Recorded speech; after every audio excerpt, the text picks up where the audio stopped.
മാങ്ങ കൊണ്ട് എളുപ്പത്തിൽ വീട്ടിൽ തന്നെ തയ്യാറാക്കാൻ പറ്റിയൊരു ജാമിൻ്റെ റെസിപ്പിയാണ്.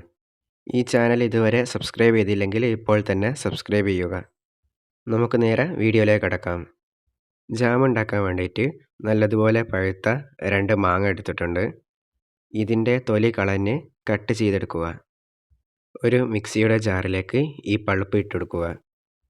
ഇനി ഇതൊന്ന് നല്ലതുപോലെ അടിച്ചെടുക്കുക. ഇതിനെ ഒരു ബൗളിലേക്ക് മാറ്റാം. സ്റ്റൗവിലേക്കൊരു പാൻ വെച്ചെടുക്കുക.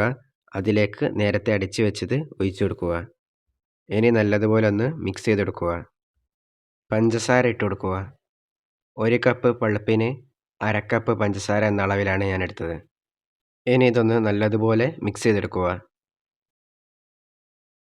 കുരു കളഞ്ഞ ചെറുനാരങ്ങ നീര് ഒഴിച്ചു കൊടുക്കുക. നല്ലതുപോലെ ഒന്ന് മിക്സ് ചെയ്തെടുക്കുക. തീ ലോ ഫ്ലെയിമിലാക്കാൻ ശ്രദ്ധിക്കുക. ഇതിലെ വെള്ളം വറ്റിയിട്ട് ഇതൊന്ന് തിക്കായി വരുന്ന സമയത്ത് സ്റ്റൗ ഓഫ് ചെയ്യാം. ഇതിൻ്റെ ചൂടൊക്കെ തണിഞ്ഞതിന് ശേഷം ഇതൊരു ബൗളിലേക്ക് മാറ്റി കൊടുക്കാം. ഇപ്പോൾ നമ്മുടെ ടേസ്റ്റി ആയിട്ടുള്ള മാംഗോ ജാം ഇവിടെ റെഡി ആയിട്ടുണ്ട്.